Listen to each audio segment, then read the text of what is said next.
Hi everyone, আমি নবনীতা। আমার চ্যানেলে তোমাদের সবাইকে আরও একবার অনেক অনেক স্বাগত। সো এখন বাজে সকালবেলায় 7টা।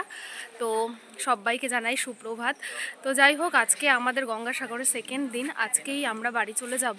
তো তোমাদেরকে তো আগের ব্লগে দেখিয়েইছি যে আমরা গতকালকে এসছিলাম এখানে, আর এখানের ওয়েদারটা তো খুব একটা ভালো ছিল না, যার জন্য কালকে ওই সময়ে এসে আর স্নান করতে পারিনি। তো এখন আমরা যাচ্ছি গঙ্গাসাগরে আরও একবার, তার কারণ পাপা আর মামনি ইচ্ছে আছে স্নান করার।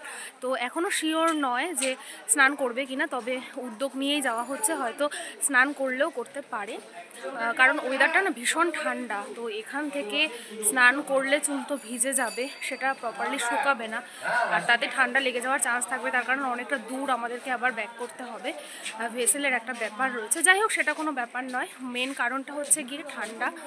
তো আমরা চারজনে মিলেই এখন যাচ্ছি গঙ্গাসাগরের দিকে। আর কালকে আমরা টুকিটাকি কিছু কেনাকাটা করেছিলাম, আর বাদবাকি যা কেনাকাটা সেটা আমরা আজকেই করব। তো তোমাদেরকে ডেফিনেটলি দেখাবো যে আমি কি কি কিনে নিয়েছি এখান থেকে। তো তোমরা সঙ্গে থাকো। আমাদের হাতে সময় খুব কম, তার কারণ আমরা চাইছি সকাল 10টার সময় আমরা এখান থেকে বেরিয়ে যাব। তার কারণ ভেসেল যত তাড়াতাড়ি আমরা ধরতে পারবো, ট্রেনটাও আমরা তত তাড়াতাড়ি পেয়ে যাব। তো যাই হোক, সেই সব চাপ এড়ানোর জন্য আমরা এখন ভারত সেবাশ্রম সংঘের সামনেই যে টোটো স্ট্যান্ড, সেখান থেকে টোটো নিয়ে নিয়েছি। আর এখন আমরা টোটোতে করে যাচ্ছি ওই গঙ্গাসাগরের মানে স্নানের ঘাট পর্যন্ত। তাহলে কিছুটা টাইম বাঁচবে, ফেরার সময় দেখা যাক আমরা কী করি।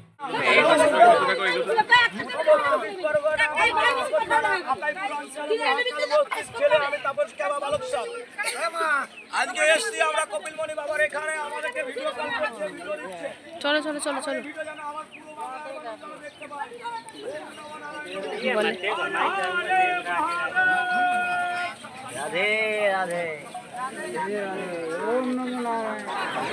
আমরা চলে এসেছি গঙ্গার স্নানের ঘাটে।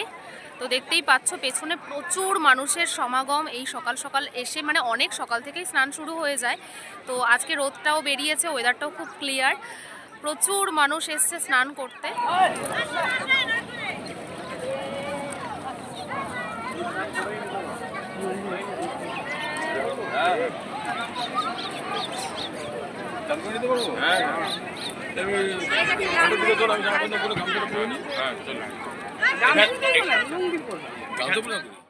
এখানে আসার পর চারপাশটা দেখে পাপা বলল যে না, আবার কবে আসবো তার কোনো ঠিক নেই।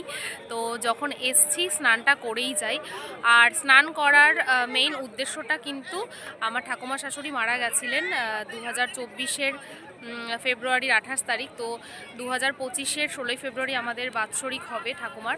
তো যিনি আমাদের মানে ঠাকুমার যিনি শ্রাদ্ধ শান্তির কাজ করেছিলেন, ওই পুরোহিত বলেছিলেন যে পাপাকে যে মায়ের কাজের আগে মানে ঠাকুমার কাজের আগে গঙ্গায় ডুব দিয়ে আসাটা খুব ভালো। তো গঙ্গাসাগরেই যখন এসছি, বাবা বললো তাহলে এখান থেকে একবারে স্নান করে যাই। আমি, উদি আর মামনি স্নান করছি না, শুধুমাত্র পাপাই স্নান করছে। ওই যে বাবা স্নান করছে, ওই যে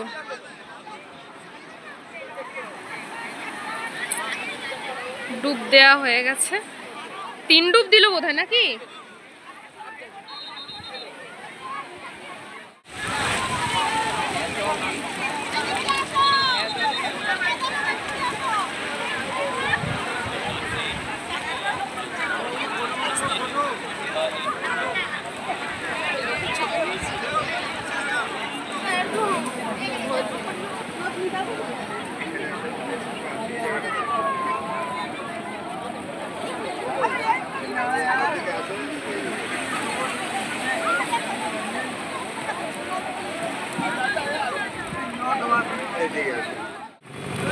বাবার স্নান হয়ে যাবার পরে আমরা বেরিয়ে একটুখানি চা খেয়ে নিয়েছি, তার কারণ সকালবেলায় চা না খেলে তো সারাদিনটাই এনার্জি পাওয়া যায় না, বিশেষ করে আমি তো পাই না।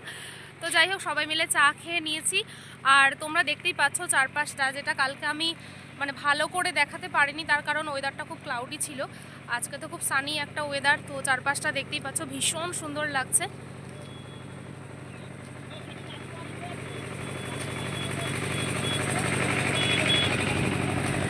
তো যাই হোক, তো এখন আমরা গঙ্গার ঘাটের থেকে মানে স্নানের ঘাটের থেকে আমরা আবার আমাদের যে হোটেলে রয়েছি মানে হলিডে হোমটায় রয়েছি ভারত সেবাশ্রম সঙ্গে, তো সেখানেই আমরা যাচ্ছি। আর আমরা কিছু টুকটাক কেনাকাটা করবো, তো তোমাদের সাথে সেটা শেয়ার করবো। তো গঙ্গাসাগর আমাদের মোটামুটি ঘোরা কমপ্লিট হয়ে গেছে।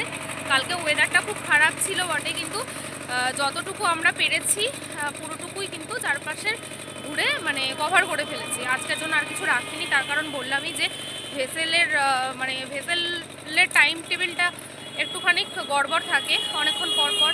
আর সকালের দিকে যাওয়া আছে, কিন্তু যদি একবার ভাটা পড়ে যায় আমাদেরকে তো আবার বসে থাকতে হবে। তো সেই কারণে আমরা সকাল থেকে একটু চাইছি তাড়াতাড়ি করে টাইমের মধ্যে সব কিছু কমপ্লিট করতে। আচ্ছা, হাঁটতে হাঁটতে আরেকটা সুন্দর জিনিস চোখে পড়লো, কালকেও দেখেছিলাম কিন্তু খুব মনে হয় না দেখিয়েছি। তো যাই হোক, এটা হচ্ছে গিয়ে হোগলা পাতা থেকে দিয়ে একটা ঘর করা রয়েছে, যেটা টেম্পোরারি। মানে এখানকার যে কাজগুলো হচ্ছে সেই কাজগুলো যারা করছেন তারা টেম্পোরারিভাবে এই জায়গাগুলোতে হোগলা পাতা দিয়ে ঘর বানিয়ে কিন্তু থাকছে।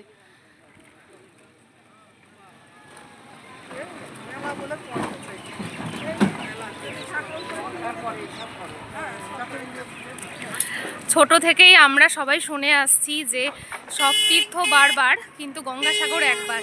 এই কথাটার পেছনে কতটা যুক্তি রয়েছে সেটা আমি তোমাদেরকে একটু বলি। কালকে সকালবেলায় আমরা ঘর থেকে বেরিয়েছি ভোর 5:30টার সময়।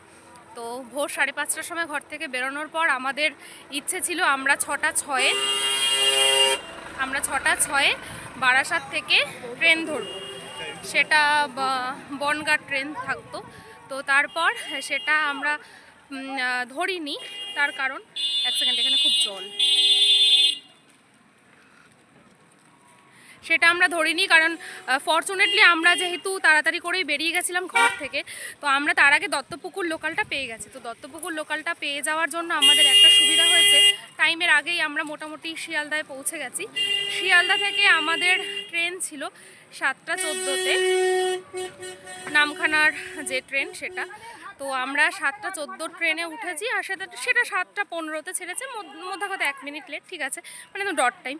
তো তারপর সেই ট্রেনে ওঠার পরে আমরা কাকদ্বীপ স্টেশনে যখন নেমেছি অলমোস্ট 9টা 30 কি 9টা 35 এরম বাজে। মানে আমি তো তখন অতটা ঘড়ি দেখিনি, নাকি কটা তারও বেশি, হয়তো 10টা বাজে। তারপর কাকদ্বীপ স্টেশনে নেমে সেখান থেকে টোটো করে আমরা আসলাম লট 8 মানে ভেসেল ঘাটের দিকে ভেসেল ধরার জন্য। তারপর ভেসেল ঘাটে এসে অনেকক্ষণ ওয়েট করতে হয়েছিল। তার মেইন কারণ হলো তাদের সময় হয়নি কাউন্টার খোলার, তো অনেক লাইন দিতে হয়েছিল। অনেকক্ষণ ওয়েট করার পর আমরা টিকিট পেয়েছি। টিকিট পেয়েও কিন্তু আমাদের সুরাহা মেলেনি, অনেকক্ষণ লাইনে আমাদের অপেক্ষা করতে হয়েছিল। যাই হোক, তারপর ভেসেল উঠলাম। ভেসেলের মধ্যে আমরা জার্নি করলাম প্রায় 1 ঘন্টা। সেখান থেকে আমরা নামলাম সংহতি তীর্থ বা কচুয়াবেড়ি সামথিং এরকম একটা কিছু, ওই জায়গাটার নাম। সেখানে নেমে আমরা খাওয়া দাওয়া করলাম, একটু রেস্ট নিজেদের জন্য নিলাম। তারপর সেখান থেকে আবার ম্যাজিক গাড়ি ধরে আমাদের আসতে হয়েছে গঙ্গাসাগরে।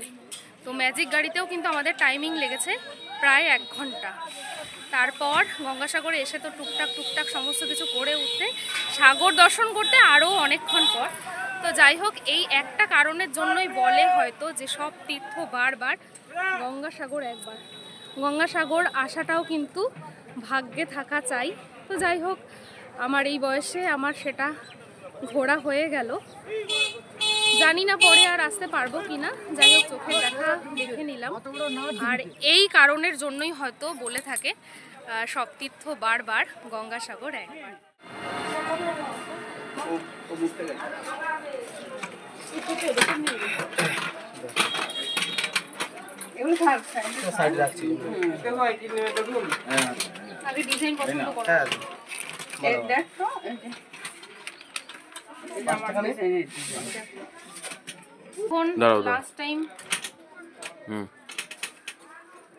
আমরা এখন লাস্ট টাইম শপিং করছি টুকটাক, ম্যাক্সিমামটাই হয়ে গেছে, মিনিমামটা বাকি। আমাদের কেনাকাটা শেষ হয়ে গেল, তো প্রচুর কেনাকাটা হয়েছে। আর ব্যাগটা জল ঠল ভরেও হেভি হয়ে গেছে বলে পাপা আগে নিয়ে যাচ্ছে, আর আমি এখান থেকে ভিডিও করতে করতে যাচ্ছি। তো যাই হোক, আমাদের সব কিছু ঘোরা কমপ্লিট হয়ে গেছে। আর এখন আমরা একটু পর আর একটু ফ্রেশ হয়েই বেরিয়ে যাব এখান থেকে বাড়ির উদ্দেশ্যে। আর বাড়িতে যাওয়ার কথা ভাবলে আবার ভয় লাগছে, কতটা দূর আবার জার্নি করতে হবে। কেমন লাগলো গঙ্গাসাগর ট্রিপ? খুব ভালো। আর আসবে? হ্যাঁ। আমাদের গঙ্গাসাগর ঘোরা পুরোপুরি কমপ্লিট। তো এখন এই ব্যাগ প্যাকটা নিয়ে আমরা পুরো বেরিয়ে পড়েছি বাড়ির উদ্দেশ্যে। আমার কাঁধে রয়েছে একটা বড় ব্যাগ, আর বাকিদের হাতে বাকিদেরগুলো। আমরা এখন চলে এসেছি দুপুরের লাঞ্চটা করে নিচ্ছি এখানে।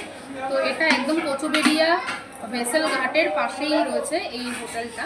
কালকেও এখান থেকে খেয়ে গেছি, তো আবার আজকেও ফেরার সময় এখান থেকে খেয়ে যাচ্ছি। আর আমরা আজকে নিয়ে নিচ্ছি সবজি ভাত, মেনুতে রয়েছে ডাল, আলু ভাজা, স্যালাড, একটা সবজি, আর এটা হচ্ছে পালং শাকের তরকারি। তো খেয়ে উঠে আবার তোমাদের সাথে দেখা হচ্ছে।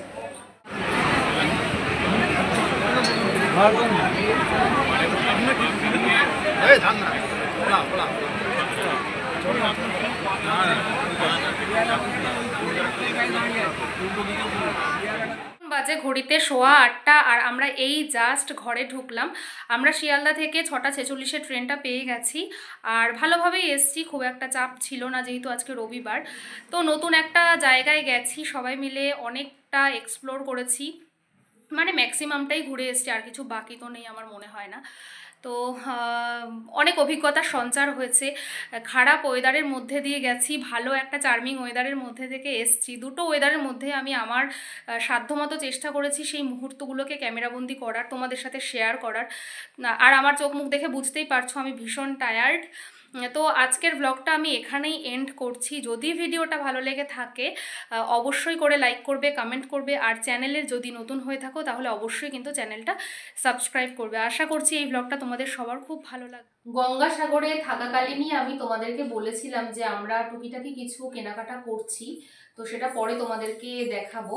আমি দেখতেই পাচ্ছ সবকিছু সামনে নিয়ে বসে পড়েছি। তো প্রথমে এখান থেকে শুরু করছি। এখানে রয়েছে ঝিনুকের একটা মা সরস্বতীর মূর্তি, খুব সুন্দর, পছন্দ হয়েছে আমার, তার জন্য এটা নিয়ে এসেছি। এই যে এখানে রয়েছে বীণাটা, আর এখানে বাহনটা নিচে রয়েছে। নেক্সট এটা রয়েছে গণেশ, এটা রয়েছে একটা লক্ষ্মীর মূর্তি, এই যে বাহনটা নিচে, পেঁচাটা। এটাও রয়েছে একটা সরস্বতীর মূর্তি। আর এগুলো দেখছিলাম ওখানে অনেক, মানে প্রত্যেক কটা দোকানে এই জিনিসটা খুব কমন ছিল।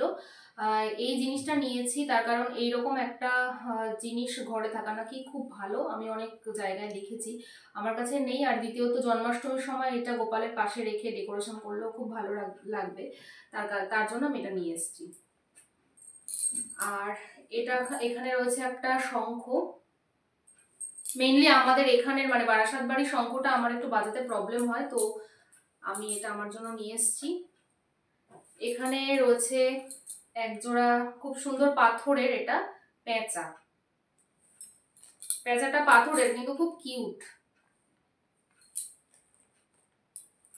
আচ্ছা, এখানে 3টে ধূপকাঠি রাখার স্ট্যান্ড নিয়ে এসেছি, এই জিনিসটাও কিন্তু শঙ্খের উপর করা। এখানে একটা সিঁদুর কৌটো আনা হয়েছে।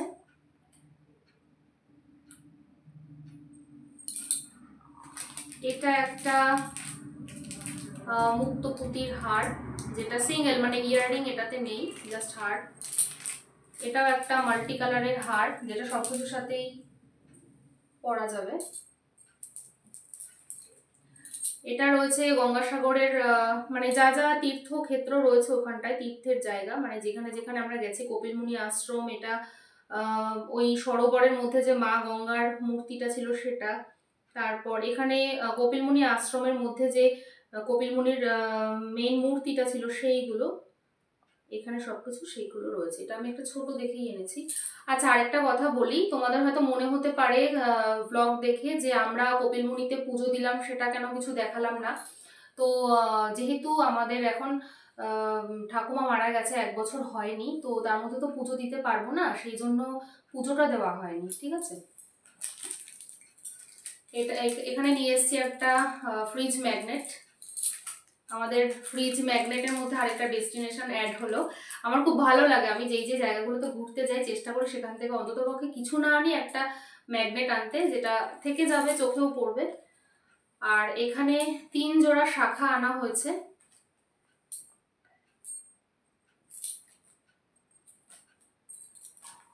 আর এগুলো এগুলো তো, এটা খুব কিউট একটা জিনিস আমার কাছে লাগলো, তো এটা নিয়ে এসেছি দুটো, ব্যাস এই। তো তোমাদের কেমন লাগলো অবশ্যই করে কমেন্টে জানাবে। আর আরেকটা কথা বলি, গঙ্গাসাগরে এই সমস্ত জিনিসগুলো যে আমরা কিনলাম, অন্য জায়গায়ও কেনাকাটা করেছি বা মাউনিও করেছে, তো সবার একটা কথাই মনে হলো, এইখানকার দামটা কিন্তু অন্যান্য জায়গা থেকে খুব রিজনেবল, খুব অ্যাফোর্ডেবল। আর ওদের বিহেভিয়ারটা না খুব ভালো, মানে অনেক জায়গায় আছে যে দেখাতে চায় না কিংবা গলাকাটা দাম নেয়, এখানে কিন্তু একদম ঠিকঠাক দাম ওরা রাখে।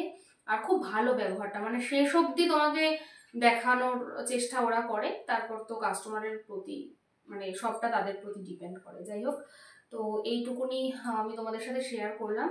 তোমাদের কেমন লাগলো কিন্তু তোমরা কিন্তু অবশ্যই আমাকে জানাবে।